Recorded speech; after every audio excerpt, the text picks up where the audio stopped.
Proverbs chapter 3, verses 29 and 30. Devise not evil against your neighbor, seeing he dwells securely by you. Strive not with a man without cause, if he have done you no harm. The second book of Moses called Exodus, chapter 2. And there went a man of the house of Levi, and took to wife a daughter of Levi. And the woman conceived, and bore a son, and when she saw him that he was a goodly child, she hid him 3 months. And when she could not longer hide him, she took for him an ark of bulrushes, and daubed it with slime and with pitch, and put the child therein, and she laid it in the flags by the river's brink.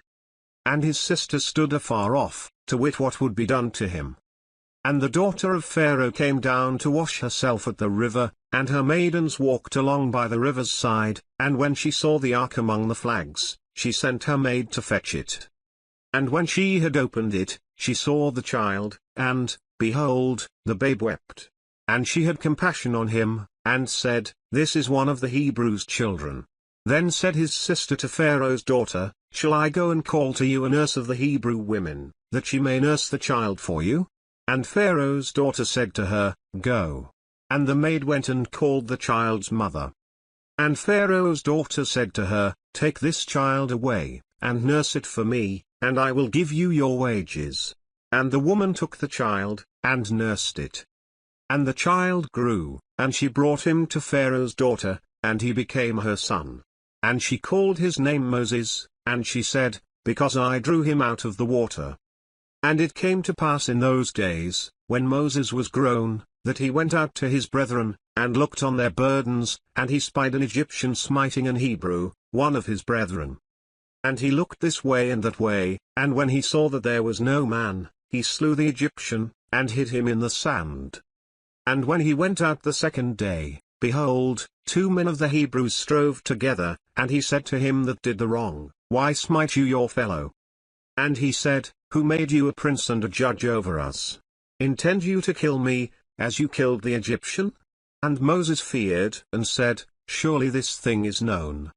Now when Pharaoh heard this thing, he sought to slay Moses. But Moses fled from the face of Pharaoh, and dwelt in the land of Midian, and he sat down by a well. Now the priest of Midian had 7 daughters, and they came and drew water, and filled the troughs to water their father's flock. And the shepherds came and drove them away, but Moses stood up and helped them, and watered their flock. And when they came to rule their father, he said, How is it that you are come so soon today? And they said, An Egyptian delivered us out of the hand of the shepherds, and also drew water enough for us, and watered the flock. And he said to his daughters, And where is he? Why is it that you have left the man? Call him, that he may eat bread. And Moses was content to dwell with the man, and he gave Moses Zipporah his daughter. And she bore him a son, and he called his name Gershom, for he said, I have been a stranger in a strange land. And it came to pass in process of time, that the king of Egypt died, and the children of Israel sighed by reason of the bondage, and they cried, and their cry came up to God by reason of the bondage.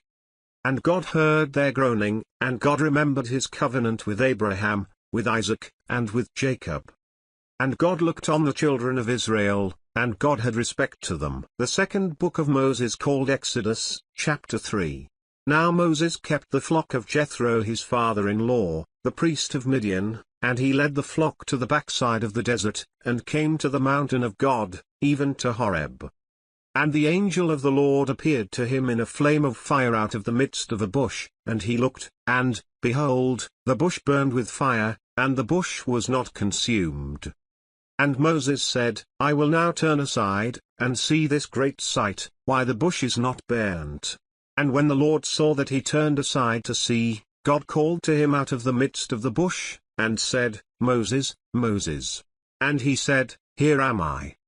And he said, Draw not near here, put off your shoes from off your feet, for the place whereon you stand is holy ground. Moreover he said, I am the God of your father, the God of Abraham, the God of Isaac, and the God of Jacob. And Moses hid his face, for he was afraid to look on God. And the Lord said, I have surely seen the affliction of my people which are in Egypt, and have heard their cry by reason of their taskmasters, for I know their sorrows.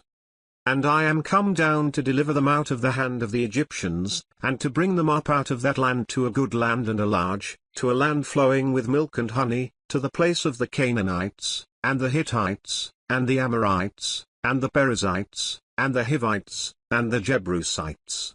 Now therefore, behold, the cry of the children of Israel is come to me, and I have also seen the oppression with which the Egyptians oppress them. Come now therefore, and I will send you to Pharaoh, that you may bring forth my people the children of Israel out of Egypt. And Moses said to God, Who am I, that I should go to Pharaoh, and that I should bring forth the children of Israel out of Egypt? And he said, Certainly I will be with you, and this shall be a token to you, that I have sent you. When you have brought forth the people out of Egypt, you shall serve God on this mountain. And Moses said to God, Behold, when I come to the children of Israel, and shall say to them, The God of your fathers has sent me to you, and they shall say to me, What is his name? What shall I say to them? And God said to Moses, I am that I am, and he said, Thus shall you say to the children of Israel, I am has sent me to you. And God said moreover to Moses, Thus shall you say to the children of Israel, The Lord God of your fathers, the God of Abraham, the God of Isaac, and the God of Jacob, has sent me to you. This is my name forever, and this is my memorial to all generations. Go, and gather the elders of Israel together, and say to them, The Lord God of your fathers, the God of Abraham, of Isaac, and of Jacob, appeared to me, saying, I have surely visited you, and seen that which is done to you in Egypt. And I have said, I will bring you up out of the affliction of Egypt to the land of the Canaanites, and the Hittites, and the Amorites, and the Perizzites, and the Hivites, and the Jebusites, to a land flowing with milk and honey. And they shall hearken to your voice, and you shall come, you and the elders of Israel, to the king of Egypt, and you shall say to him, The Lord God of the Hebrews has met with us, and now let us go, we beseech you, 3 days' journey into the wilderness, that we may sacrifice to the Lord our God.